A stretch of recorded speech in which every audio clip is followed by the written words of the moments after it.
What's going on, everybody? Today is February 18th. It's the Shaw and Steele show. We got the NFL Combine getting ready to roll, and we got the Olympics going on. Steele Chambers, how you doing, brother?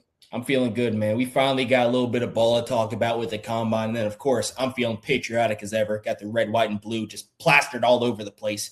We got the Olympics going on. So let's talk about it, man. Let's do it. Well, we got to start with the Combine. And as you kind of alluded to, Steele, when the Super Bowl ended, it was a sad feeling. But then you realize you get the Combine, you get the draft process. There's a lot going on in the offseason. And the Combine definitely feels like the first big event. So, Steele, what do you got for this year's Combine? What are you looking out for and all that stuff? I mean, I'm focused on the Buckeyes. We got 11 dudes coming in. I think that's the most out of any team in college, but we're going to have some absolute freaks put up some absolutely ridiculous numbers. I feel like Sonny Styles is going to absolutely kill it. Arvo Reese, phenomenal. Caleb Downs going to do really well. And then kind of guys in the middle, I feel like Caden Curry is going to do really good. He's going to be a surprise to a lot of prospects. Kane McDonald, he's a freak in the middle. Then a bunch of other guys that are just going to do fantastic. I'm really excited. Buckeyes are about to take over Indianapolis. Yeah, Steele, before I talk about my 7 Trojans in the Combine, which, that's pretty good. Not 11, but 7 is definitely good.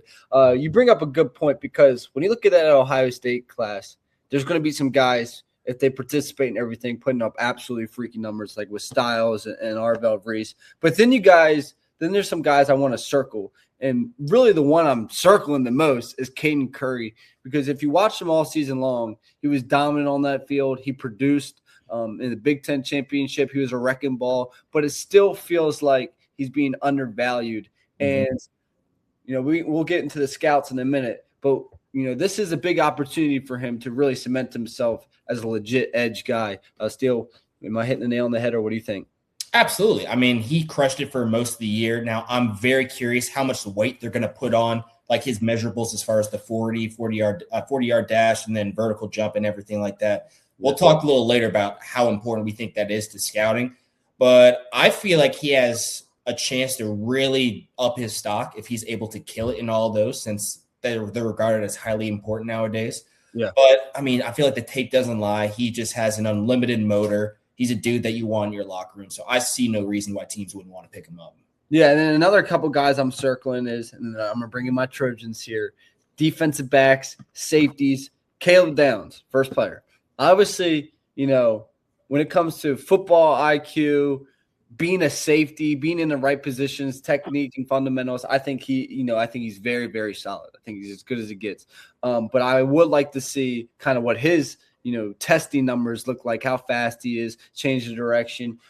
I am going to put now I know we're going to both say they put too much weight into this stuff, but I am going to put a little bit of weight on that for him because I'm curious. And then Bishop Fitzgerald, I believe for USC, I believe he was leading the NCAA Division I in interceptions. I don't know if he finished there. And then Kamari Ramsey, who is a very solid player as well. Those are 3 safeties who I think are really going to do something good in the NFL, and I can't wait to watch how they play out in the Combine.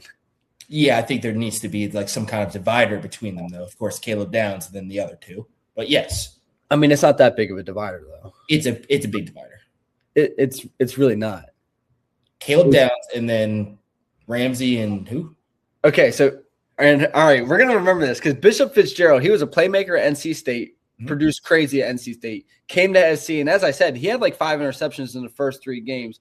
Got hurt there a little bit, but he was a solid player. And then Kamari Ramsey, really, I think his best year was probably my last year at USC or maybe his freshman year at UCLA. But he's a guy who's kind of got that body type where he's very similar to Downs. I'm telling you, Ramsey is very similar to Downs. And we can talk about this, not where they get drafted. I know you're going to be like, oh, Downs got drafted first round. Your guys got drafted 4th, 5th, wherever they go. But let's talk about it after their rookie season and see how they're doing. I feel like that's going to be even worse for you because Caleb Downs is probably one of the most sure draft picks that you can have. The reason he's not in that top 5 pick is because just safeties just aren't valued as much as a quarterback or a DN. So if you just put that aside, just draft the best player, he would be the number 1, number 2 pick. Okay, he's going to produce right away. Okay, I mean, I can't really argue that because he produced right away at Alabama. I mean, he led the team in tackles, had like 100-something tackles as a freshman at Alabama, which is insane. So I can't really argue that he's going to produce, but I can argue let's take a guy like Kalen Bullock, former safety for the USC Trojans. If they're in the same class, you'd be like, oh, Downs for sure, Downs for sure, Downs for sure, Downs for sure. And Bullock, I mean, he's in his first 2 years, he's got like 12 interceptions. He was a Pro Bowler in his second year. Playmakers, bro. And Bullock is different. I knew about Bullock whenever. Okay, Downs is listen. I'm just saying, Downs is. You're right. He's a safe pick. He's solid. He's going to do well, but I'm just not sure how much of an overall like game-changing playmaker. Like, I don't think he's going to win me a game. Like, single-handedly make a couple plays and win me a game. Okay, let me just think off the top of my head some big plays he had. Okay, you had the Texas game. Last year, their national championship run, he had the pick to really seal it off. Oh, yeah, that's true. Michigan game a few years back, he had an interception at a really critical time, like on the 7-yard line or something. The Buckeye should have pushed that in. That was a big play. Most recently, it didn't work out for him because the ball bounced right back to him, but he had a fantastic hit on Malachi Toney. Should have forced the fumble. That would have been a momentous play for him. So he makes big plays in big games. Hold on. We're not going to talk about big plays in the Michigan game when these teams lose, because I had a big play in the Michigan game, and when I always try to defend my honor by bringing up that play, all I get hit with is, it doesn't matter. You guys lost. So we're going to scratch that one. I'm saying he makes big plays. But I am with you, and you kind of remind me about that Miami game, because watching him in that Miami game, that dude was a freak. He was everywhere, punching out the ball. I mean, that guy really, really was everywhere. So, now that you bring that back up, it does change my narrative about him a little bit. But I still think that gap between those other two safeties I said from USC and him is not as big as you think. And that's not taking anything away from Downs, as more as putting giving credit to those two guys. Yeah. All right, fine. But this does raise a question. I don't think it's going to happen, but let's say there's a situation where he somehow botches the 40. All of his measurables are terrible. Yep. As a scout, how much are you putting into that? Because I think we're both in the same wavelength. We care more about the on-field film and everything. And, of course, his film is second to none right now. So how much weight are these scouts putting on the 40-yard dash and all these different things that don't really translate too well to football, but it seems like they're important to, like, the scouts and, of course, the organization? Yeah, Steele, well, you kind of hit the nail on the head. And when some of the guys come out of USC talk to me about my process last year and kind of ask for advice, I say to them, I'm like, a couple things. And the first thing is, I never would have thought of how important that 40 and some of those other testings really is. I mean, when they say you're running for money, you're running for money, which in my opinion is crazy to me. Like, you can have a guy who had produced a lot in college football, and it doesn't matter unless he's like a generational type. I'm talking about bubble guys here. Yeah. And the scouts put so much into that 40. I think it's crazy. And when you look at a lot of these scouts, you can talk about your kind of, experience with these scouts, is a lot of them never stepped foot on the field. A lot of them never played the game. Now there's guys like Stamper from Ohio State who's with the Jags who I respect his evaluation fullest. But there's some of these scouts, man, it drove me crazy. And the problem is the scouts put way too much weight into these measurables. And if you don't have the measurables and you don't have the testing they're looking for, they don't bring you to the coaches. And that's another thing. That's my second point, is how much power these scouts really hold in terms of getting you in the NFL and on a team. Absolutely. And the one story that kind of pops in my mind whenever you say that, on our pro day, I think it was either the 49ers or the Packers. Tommy, he wasn't going to run the 40. His hamstring was kind of bothering him a little bit. And whenever they heard this, like, we were all lined up. We were doing our weight and height and everything. I think it was either one or two of the scouts. They came up to Tommy and they asked him, why aren't you running the 40? And he said, like, my hamstring's bothering me a little bit. And he looked him dead in the eye. Tommy Eichenberg, who was a second-team All-American that year, he had been killing it the past 2 or 3 years. He said, we're not going to take you. No team is going to take you unless you run this 40. And in my mind, I'm thinking, how does that make sense? Like, he's proved that he is an absolutely phenomenal football player on the field. There's nothing but just adoration for the guy all throughout the Woody. And you think that teams aren't going to take him just because he doesn't run a 40? I don't know how that dude even has a job if that's really like your mindset.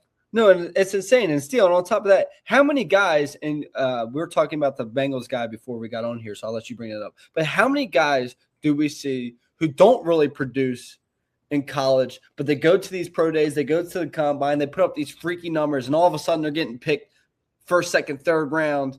And then you got guys like a Tommy Eichenberg, who was phenomenal on the field for multiple years, first, second team All-American. They go to the pro day, go to the combine, don't do as great, and then they slide. I mean, how many times have you seen that? And then they're the better player in the NFL, obviously. So just talk about that a little bit. A bunch. Like you think of like Nick Imawari, like he absolutely crushed it at the combine, but he had some film to back it up. So like it might be a little bit of a stretch taking him as early as he went, but he obviously he absolutely crushed it. And he's a physical specimen. And then you look at a guy like Shamar Stewart, who got drafted, I think, like 10th overall to the Bengals. Yeah. Yes, he had a really good combine, but he has absolutely no stats, no tape. It's almost like a blind shot at a dude who you see, he looks really good in tights, but is he going to be good whenever he puts the pads on? And that's a big question mark. And that's not something that you want to be answering once you're already in camp. Like I don't understand how these guys are taking these huge shots on these guys who haven't done anything really and produced in college, but they look really good in the combine. No, and I'm with you. It just, and you and I have both been through it. Like, Steele, just talk about that for a second, because just how much does that 40 actually mean? It means a lot. If you want to share your personal story, I think that would be great for people who don't understand how much it really means. That it does. Now, of course, I am a little pissy about it because I feel like football, the speed translation between a 40 and football, it's not really relevant to me because I can't think of a single time where I ran just 40 yards in a straight line. Right. Especially like linemen and everything like that. They rarely have to do that. But I did not have a very good 40. A bunch of people thought I was going to run a much better time. I did not. And now, once I got to the free agent process, kind of the way they do it, I talked to my agent about it. They've got a list of all the free agents that they want to bring in. They've got everything from their size, like their height, their weight, and then their 40. Like a bunch of teams put a lot of weight on it. And if you don't meet the requirements for whatever position you are, for me, linebacker, a lot of times they just straight up scratch you out. So a lot of teams, they won't even look at you because you didn't meet their 40 requirement, which for some teams is really fast, depending on what system you are. If they want you to be somewhat of a hybrid, some teams might be a little slower. Either way, a lot of times you're not getting into the door just because you had a pretty subpar 40, which that's devastating to a lot of guys. No, 100%. And that's another point that you bring up. It's that it's because if you think about it, the coaches during this NFL season, they're not watching college football. Most of them, they're all in on their game plans. They're all in on the NFL, week to week game plan. Because of this, the scouts hold a ton of power and a ton of weight. And if you don't meet the eye test, if you don't meet that certain scouts, what they're looking for, then you're cooked. And then on top of that, so what about relationships? Because a lot of it is relationships, just like in the real world. Yeah, think of Ryan Stamper, who you brought up earlier. There's a lot of times where it's a relationship thing where they might bring in a guy who you think you're better than, but he just has a connection on the inside. Let's say for Ryan Stamper, he's at Ohio State. Next thing you know, he's with the Jaguars. He's looking at a list of dudes. He sees an old Ohio State guy. He's going to take him in, even maybe if he isn't the best player, but that's just a name he knows. He understands what kind of character he is. That takes off a bunch of maybe question marks that team might have. So there are those times where they're bringing guys in who might not be as good as other linebackers in or any really group in that little list, but it's just because he had a prior relationship. So that's another factor that goes into everything from 40s and whatnot. Yeah. And then you bring up the character aspect, which I thought is interesting, because some teams I feel really do care about your character, and other teams I just think they care about how freaky you are as an athlete. But this kind of wanted to bring me into the combine interviews, Steele. What were those interviews like? Gosh, I'd put them in two buckets. There were personal questions, and then there were more football questions. Personally, a lot of it is they're sifting through your entire past, seeing if you've done anything a little questionable or maybe a red flag. I've got nothing in my past. So all those questions, very easy. It was just are you married? Like, do you have kids? Like, what's your relationship like with your parents? Are you gay? They threw that out there. That was an absolute curveball for me. Yeah. Luckily, I stood in the box. I handled it well. I asked him afterwards if he asked that a lot. He said, yeah, it's a standard question. So I was like, okay, whatever. But yeah, I mean, that all was easy because like I've done nothing wrong, really. Right. I've done some stuff wrong, but nothing that is going to have any sort of police records. Ding you too bad. Yeah. Yeah, exactly. And then there's the football aspect of it where it's more like questions where they'll put up like one of your plays. They'll ask you what play you're in, like your technique and everything. They'll do that. God, I guess there's another section as far as like health-wise. They'll ask you a bunch of questions.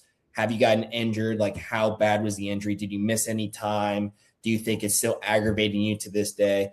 So there's a bunch of questions. You're there for like a week and you're only on the field for, a day. Right. So a majority of it is either answering questions being asked to you medically, personally, football-wise, waiting at the hospital for a while for like all that stuff. That sucked. And then the football part of it's like very last. When you were training, did you guys have interview prep? Yeah, we did have interview prep. What did you think about interview prep? Like, what did you guys do for it? It's easy. It was just we had like our linebacker, like guru linebacker coach that was with us in Pensacola, Florida. He just took us through like a bunch of questions that they were going to ask us, and I mean, it was that's what my safety coach did. But the interview stuff wasn't too bad in terms of like the actual football side of things. But I know in the combine, I heard they asked some pretty interesting questions. That's why I wanted to ask you that. Again, like I'm pretty vanilla in my past. I don't have anything crazy. You're a good boy. I'm a good boy. A real good boy. It's okay. I am too, for the most part. Yeah. Okay. But there's something that came to mind really during the Super Bowl when I was watching, Travion Henderson, and they were talking about, it was Tom Brady talking about, they were talking about how Trey kind of like, where's Trey been in the playoffs?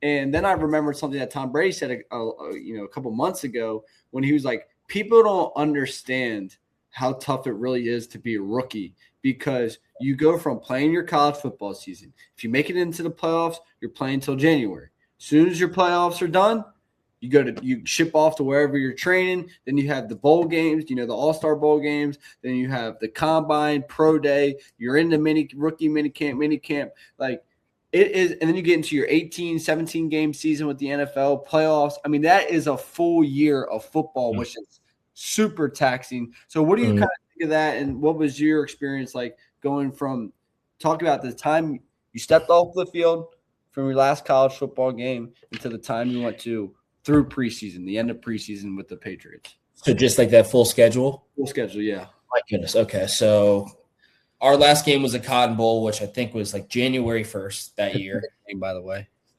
What'd you say? Pathetic game, by the way. It was terrible. My God. Whatever. But yeah, dealt with that, like the emotional part of it, like being your last college game, but you only had a few days because I think 3 to 4 days later, I'm being shipped off to Pensacola, Florida. I was going to train with Exos down there. I decided on Pensacola because I used to live there whenever I was little. There are a couple other locations, but Pensacola is awesome. So I'm there. I'm training for like 3 weeks, and I mean, it's just like really specified training: 40-yard dash, L cone, 5-10 fives, bench press, and then of course like some other stuff like sprinkled in there. But you're really focused on that. Doing that for 3 weeks, and then I had to leave for about a week for the East-West Shrine game, All-Star game. I did that. I come back. I'm training for another 3 weeks or so. We have like a little mini combine right before we're going to head to Indianapolis to kind of get ourselves ready.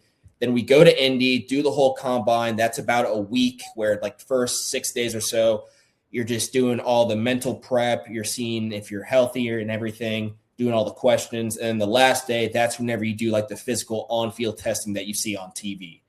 You get done with that. As soon as that was over, I drove to Columbus, which is like 2.5 hours away. Took a little break. Me, Tommy K went to the beach, had some fun. And after that, it's like a month and a half of training until pro day. Yeah. So you do pro day sometime, like I think it was in late March. You didn't. So after you went to Pensacola to train for the combine, you go to the combine, and then you didn't go back to Pensacola to train because a lot of guys, I knew And for me personally, I just stayed with my whole trainer all the way through pro day. So you just went by like on your own after combine to get ready? Yeah, I just went back to Ohio. Most of the guys, we had a small draft class, but most of the guys were going over there. And then it's expensive to train over at Exos. I wasn't paying that. Oh yeah. Dude, some of them trainers can tax the crap out of you, bro. I don't know, but they were really good over there. They know what they're doing. But yeah, went back to Ohio. Most of our class was there working out. So it's optional stuff because you don't really have to do it if you don't want to. But we all came in. We're working on 40s, working on our bench press, everything that we're going to be doing in pro day.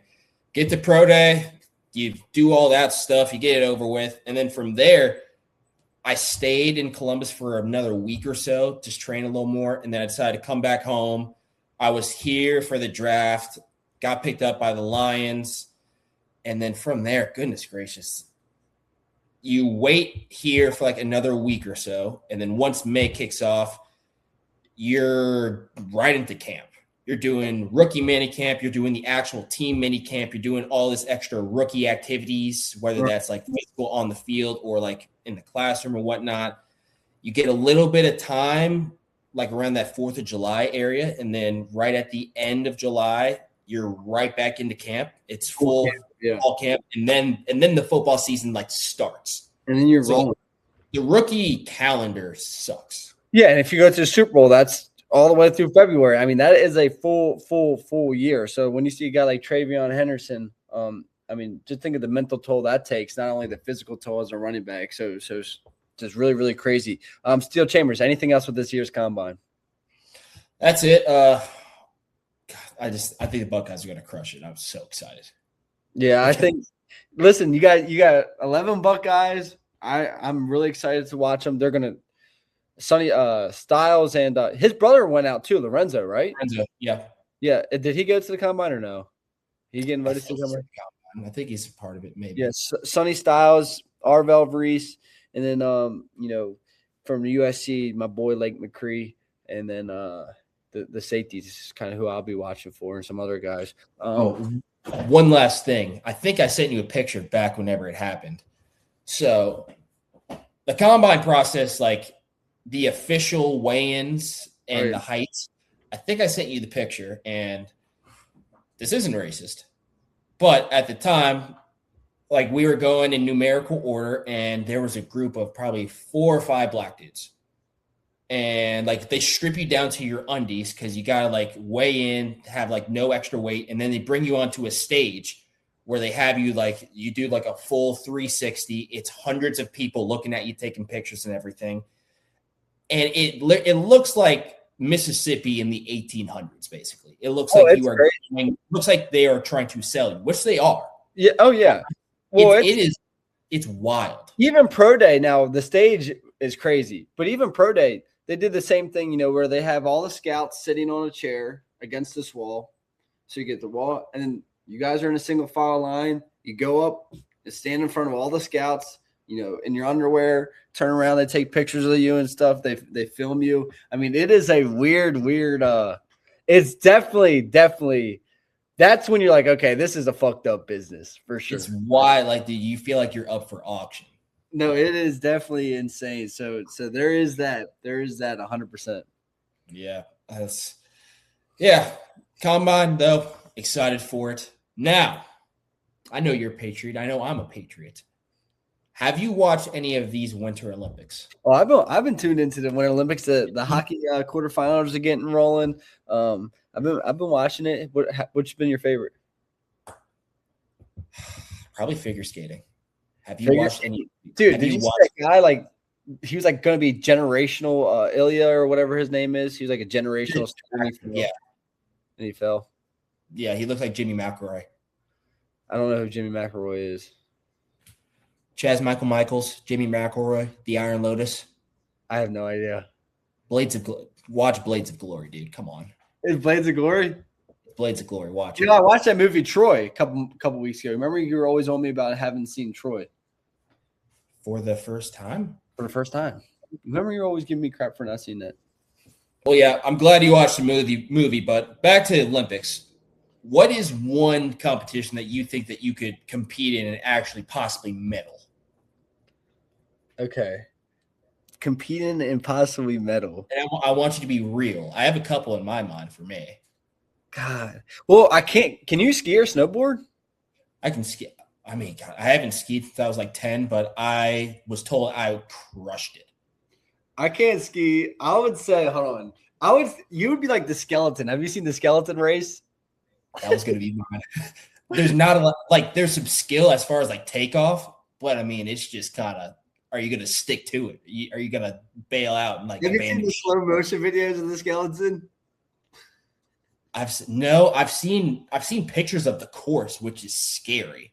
Oh, it's scary for sure. It's like, how do I explain? Like if you're standing like right here, the actual like runway that they're sliding on is completely like it's like a wall. Mm-hmm. So it's almost like defying gravity. I would say back to your either curling. I'd be the one sweeping it, or I know which one we do. I can't even say it. The one where they shoot the gun and then it's like a marathon, but on skis, and they have to shoot the gun and hit the targets to keep going. Okay. What about you?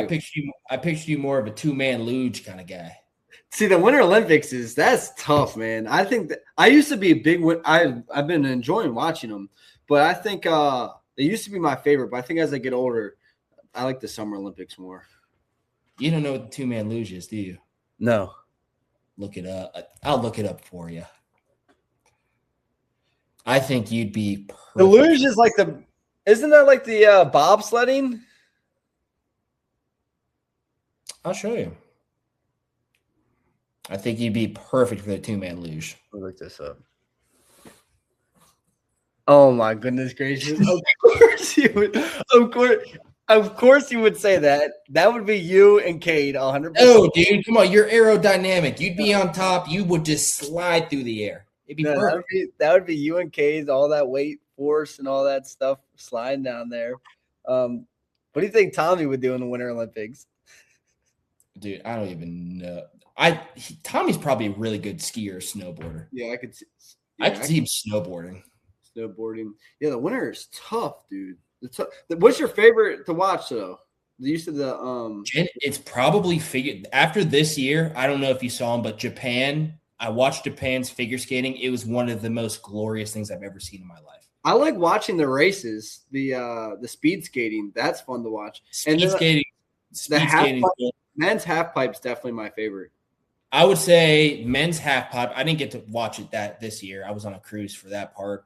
I'd say figure skating, probably doubles because they're just chucking people while they have knives on their feet. Yeah.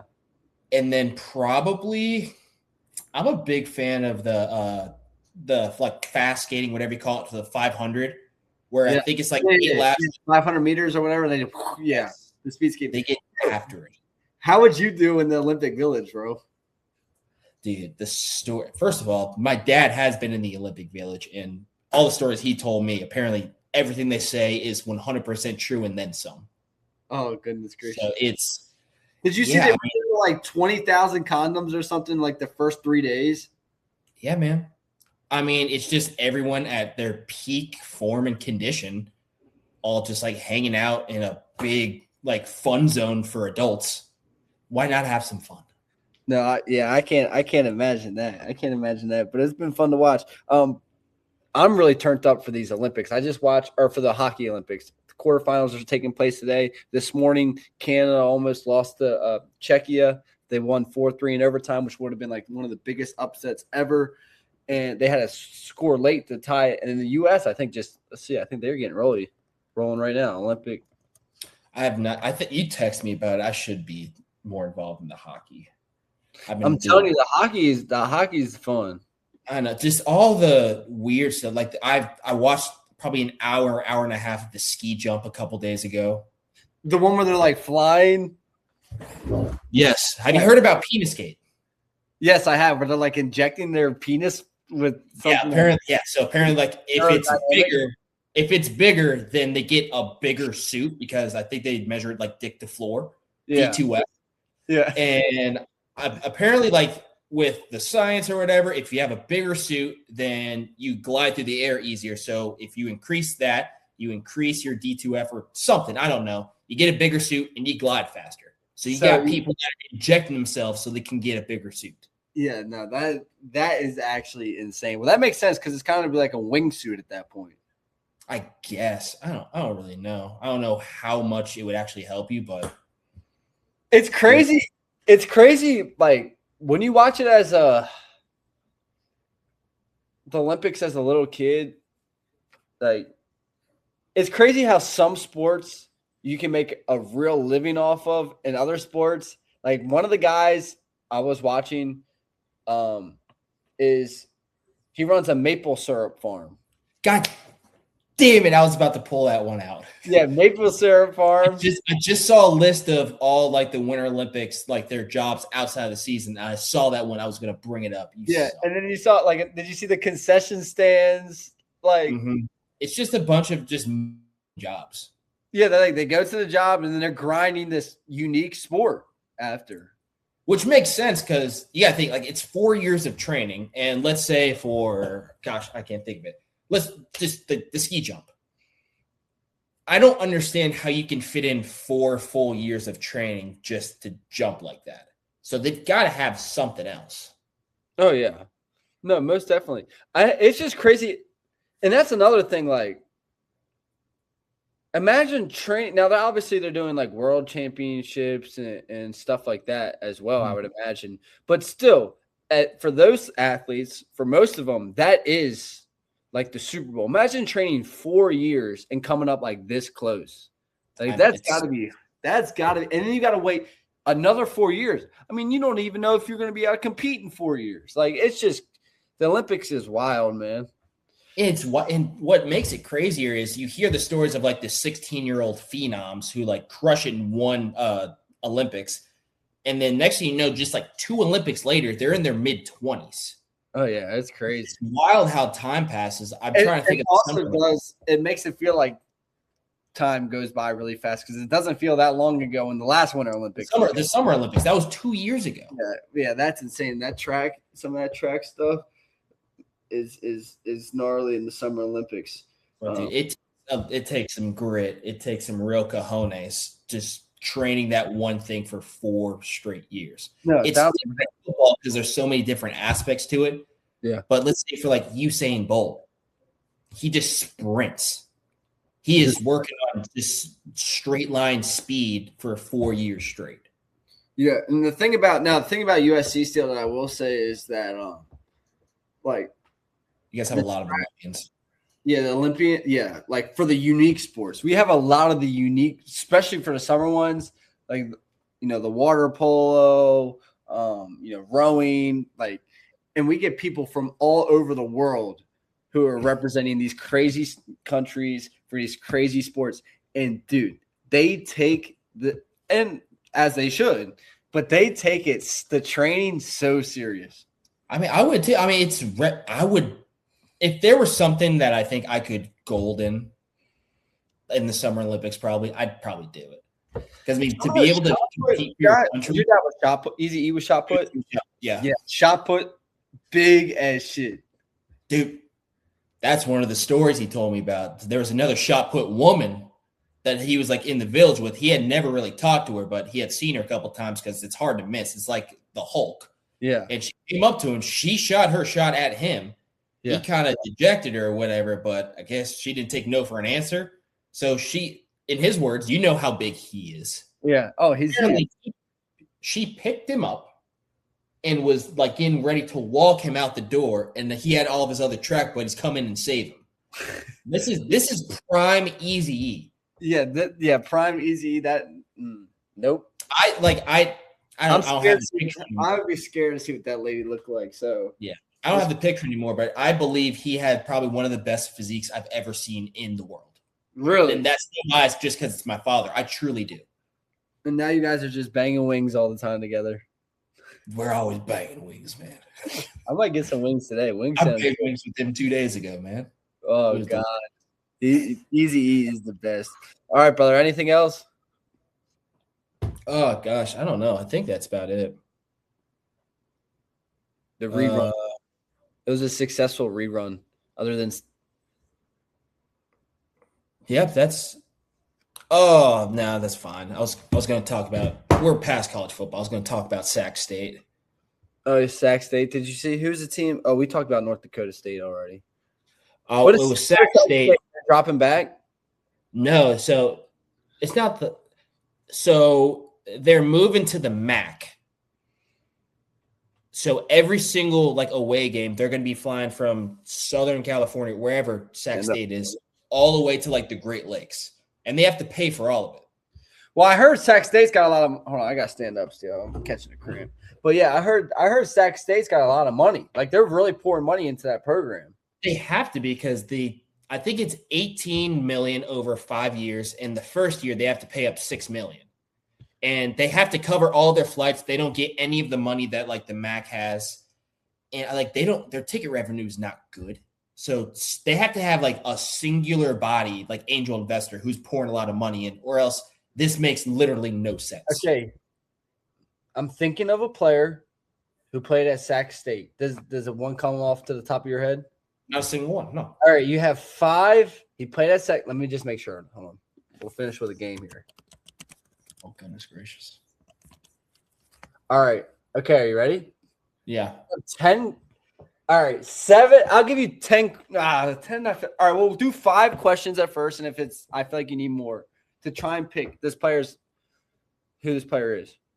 Like the 21 questions game, but you got 5, maybe 10. To find one singular player that went to Sac State. Who I'm thinking of. Okay. In the NFL. That's not a question. This is okay, fine. Okay. AFC or NFC? NFC. I don't even. NFC. 5 questions is absolutely ludicrous. You get 10. I'll give you 10. Okay. Current player? Yes, 2.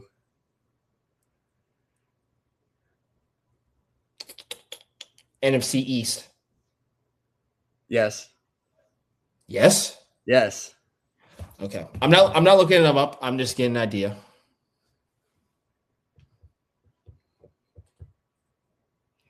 NFC East, yes. Oh my God, okay. Is he a DB? No. Jesus Christ. I should just do teams, damn it. Is he on the Cowboys? Nope. Eagles? Nope. Commanders? Nope. Okay, I got the team. Oh, is he a starter?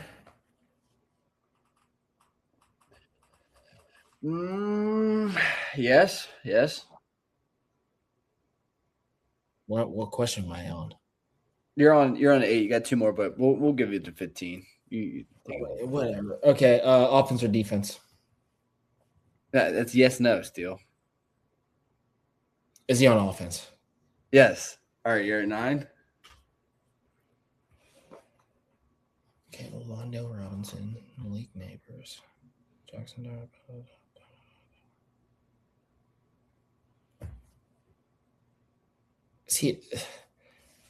Can he catch a ball? He can catch a ball. Yes, he can catch a ball. All right, you're at 10. You got 5 more. Cam Spaz, Scatterboo, DC, Wandale Robinson. Is he a tight end? No. 11. He's a who are the Giants receivers? Oh my gosh. Dude, tell me the play. This is pissing me off. Are you ready? Yes. I'll give you a hint. You've said his name. Like since you've been talking, the last minute or two, you said his name. No, I'm not. I promise you have. I've said